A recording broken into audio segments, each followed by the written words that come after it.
नमस्कार, मैं हूं यश खुराना। स्वागत है आपका हमारे इस खास प्रोग्राम में। 75% आरक्षण कैसे मिलेगा फायदा, ये बड़ा सवाल युवाओं के भीतर लगातार घूमर रहा है। तो हरियाणा में निजी क्षेत्र की नौकरियों में स्थानीय युवाओं के लिए 75% आरक्षण लागू हो चुका है। इससे प्रदेश के युवाओं में खुशी का माहौल भी देखने को मिल रहा है। लेकिन स्थानीय लोगों को नौकरी मिलने में अभी देर है। किन युवाओं को नौकरी मिल सकती है और कैसे युवा वर्ग इस आरक्षण का फायदा उठा सकता है, बड़े मुद्दे में इसी को लेकर चर्चा करेंगे। लेकिन उससे पहले आप रिपोर्ट देखिए।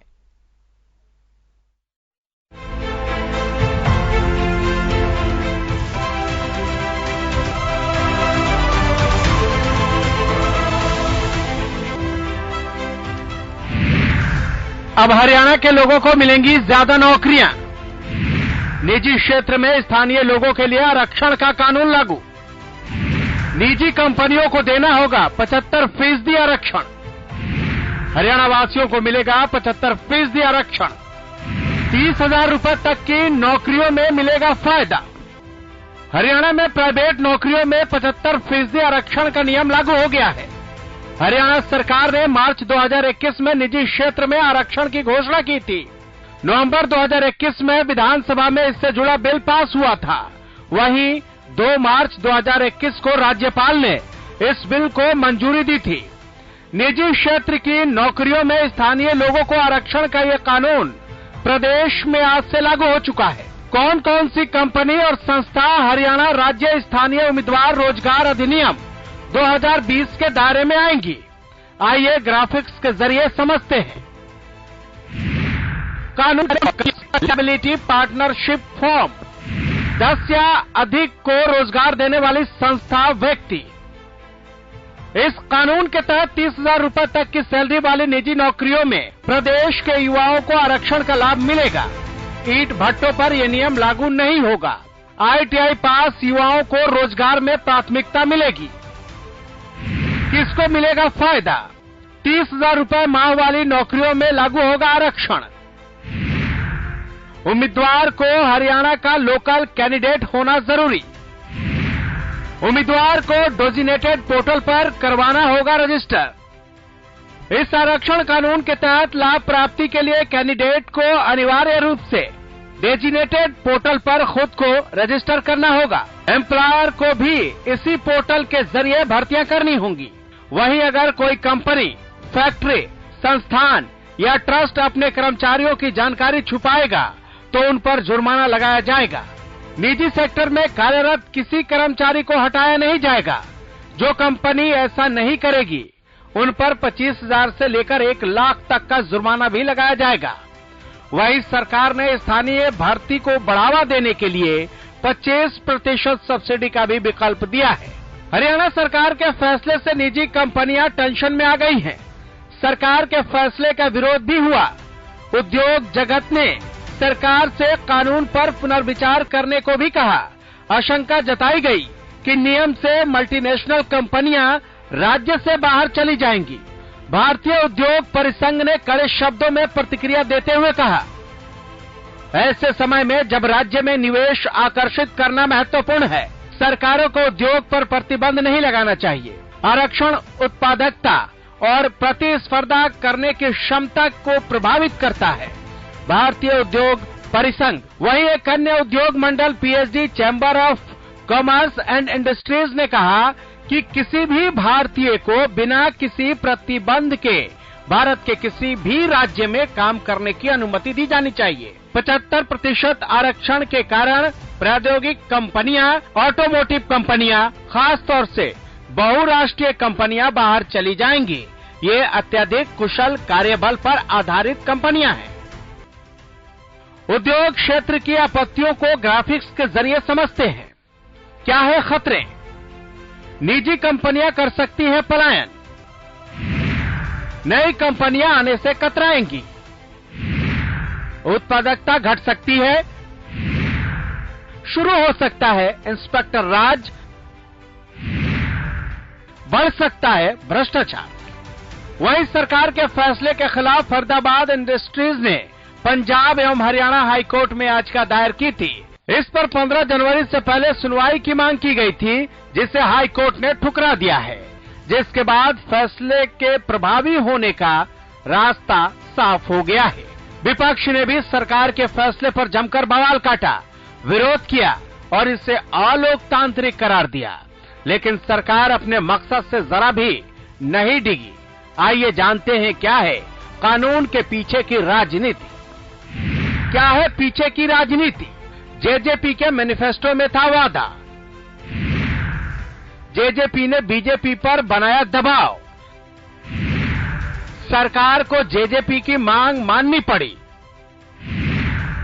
किसानों का गुस्सा कम करने की कोशिश, नौकरियां सबसे बड़ा राजनीतिक मुद्दा रही। आज से ये कानून प्रदेश में लागू हो गया है। प्रदेश के युवाओं में इसे लेकर खासा उत्साह का माहौल है। आखिर उनके लिए रोजगार की राह ज्यादा आसान हो गई है। देखो, जो मैं जानता हूँ 75% आरक्षण दिया है सरकार ने, ये युवाओं के हित में काम आएगा। सरकार ने युवाओं के हित में एक आरक्षण लिया है। 75% आरक्षण से जो गरीब मजदूर भाई हैं, जो पढ़ाई से वंचित हैं, उनके लिए काफी लाभदायक होगा। ये जो सरकार ने लोगों के लिए नियम साबित किए हैं, ये काफी कामगार साबित होंगे और आगे जाकर युवा को काफी इससे मदद मिलेगी। लोकल बंदों के लिए भी काफी कामगार साबित होगा। ये आगे जाके उन्हें काफी दिक्कतें मतलब मुसीबतों का सामना नहीं करना पड़ेगा। जल्दी नौकरियां मिल जाया करेंगी उन्हें। इससे हरियाणा के युवाओं को तो फायदा होना ही है, पर देखना ये होगा कि कंपनियां क्या वाकई 75% आरक्षण को मानती है नहीं मानती हैं। वाकई हरियाणा के युवा को इससे फायदा होगा। 75% हरियाणा के युवा यहाँ नौकरी करेंगे। जो लोग बाहर जाते हैं, नौकरी करते हैं, दूसरे स्टेट में जाकर नौकरी करते हैं, कम से कम वो अपने घर पे तो रहेंगे। अब देखना है कि सरकार का फैसला युवाओं के लिए कितना फायदेमंद रहता है। वहीं उद्योग जगत द्वारा जाहिर की गई आशंका कितनी सही साबित होती है। Bureau report, Haryana news. तो हर प्रदेश में देखने को तो ये मिलता है कि नौकरियां एक बड़ा मुद्दा है, रोजगार एक बड़ा मुद्दा है। लेकिन जब चुनाव आते हैं तो चुनावों के बाद फिजा में कुछ और मुद्दे घुलने लग जाते हैं। लेकिन फिलहाल हम बात करेंगे हरियाणा के संदर्भ में, जहां पर अब निजी क्षेत्र की नौकरियों में स्थानीय युवाओं के लिए 75% आरक्षण लागू हो चुका है। लेकिन सबसे बड़ा मसला यहां पर यह है कि प्रदेश के युवाओं को फायदा कैसे मिलेगा और क्या सच में फायदा मिलने जा रहा है। इसको क्या मानकर चलें कि इसको नोटिफिकेशन जारी तो कर दिया गया है, लेकिन इसको एग्जीक्यूट किस तरीके से किया जाएगा, ये भी एक बड़ा सवाल बना हुआ है। फिलहाल अलग अलग जगह से हमारे संवाददाता हमारे साथ जुड़ गए हैं। करनाल से लक्ष्य वर्मा हमारे साथ जुड़ गए हैं और फरीदाबाद से जयप्रकाश भाटी हमारे साथ जुड़ गए हैं। जयप्रकाश भाटी, सबसे पहले आपका रुख मैं करना चाहूंगा। यहां पर जिस तरीके से देखने को मिल रहा है कि सरकार ने नोटिफिकेशन जारी कर दिया है, 75% युवाओं को जो प्रदेश के हैं उनको निजी नौकरियों में आरक्षण मिलेगा। फिलहाल जमीन पर क्या माहौल है इसको लेकर?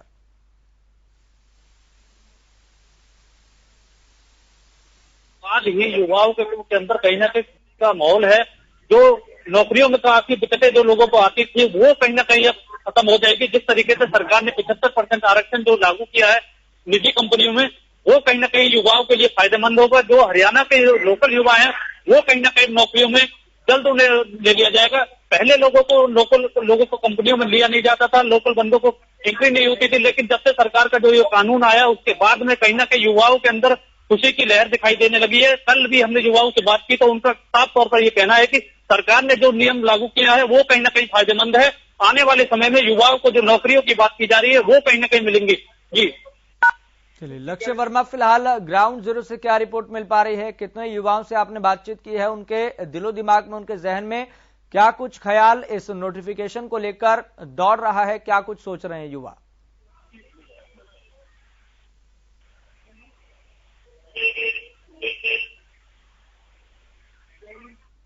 हरियाणा के युवाओं के लिए एक खुशी भरी जो है न्यूज जरूर है, जहां पर अब प्रदेश के 75% प्रतिशत जो युवा है उन्हें अब प्रदेश के अंदर ही नौकरी दी जाएगी। जब खट्टर व दुष्यंत चौटाला की सरकार गठबंधन के बीच आती है तो उन्होंने साफ तौर पर आह्वान जरूर किया था कि अब हरियाणा के युवाओं को जो नौकरी है वो प्रदेश के अंदर मिलेगी, उन्हें बाहरी क्षेत्र में जाने की आवश्यकता नहीं है। अभी फिलहाल की बात की जाए तो फिलहाल अभी स्थिति ये थी कि हरियाणा के अंदर पंजाब हो, हिमाचल हो या फिर अनदर राज्य हो, वहां से जो युवा है वो हरियाणा प्रदेश के अंदर नौकरी करने के लिए पहुंचे। तो अब जो खुशी की जो बात है उसके लिए अब हरियाणा के युवाओं को अब कहीं और जाने की आवश्यकता नहीं है।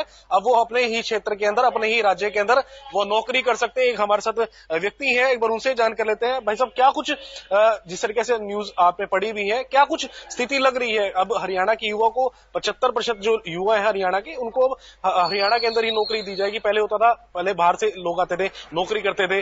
अब क्या लग रहा है आप लोगों को? सबसे बड़ी खुशी की बात तो यह है कि हरियाणा सरकार ने 75% नौकरी दी है जी। और बच्चों को रोजगार मिलेगा। जो लोग विदेश के लिए भटक रहे हैं शायद उनको अपने ही देश में रोजगार मिल जाए। जी। काफी लोग हरियाणा से चंडीगढ़, हिमाचल इधर जा रहे हैं ढूंढने के लिए। जी। तो हो सकता है उनको यही जॉब मिल जाए। बिल्कुल।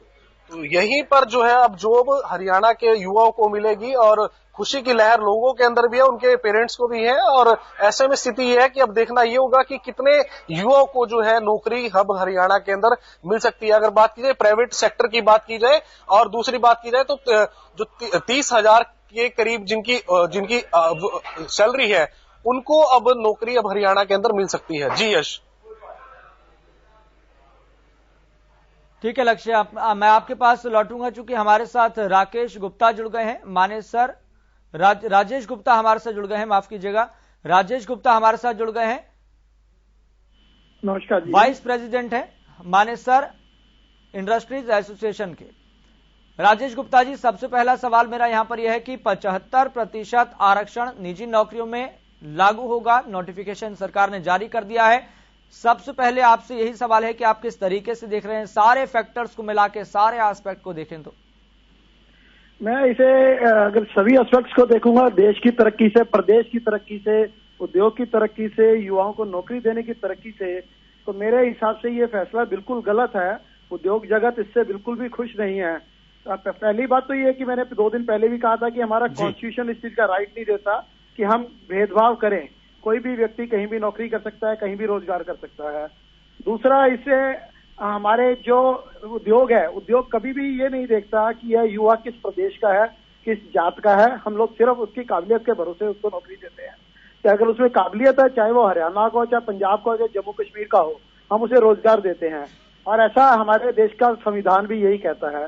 दूसरा, हमारी सरकार ये कहती है कि 6 लाख करोड़ की इन्वेस्टमेंट आ रही है। बहुत अच्छी बात है प्रदेश के लिए कि यहाँ पर 6 लाख करोड़ की इन्वेस्टमेंट आ रही है। जब 6 लाख करोड़ की इन्वेस्टमेंट हमारे प्रदेश में आ रही है तो हमें रिजर्वेशन नौकरी की जरूरत क्या है?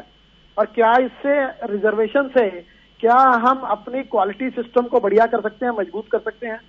दूसरा, मेरा उद्योग की तरफ से सरकार से सवाल है जी। हम लोगों के पास बैंक्स के लोन है।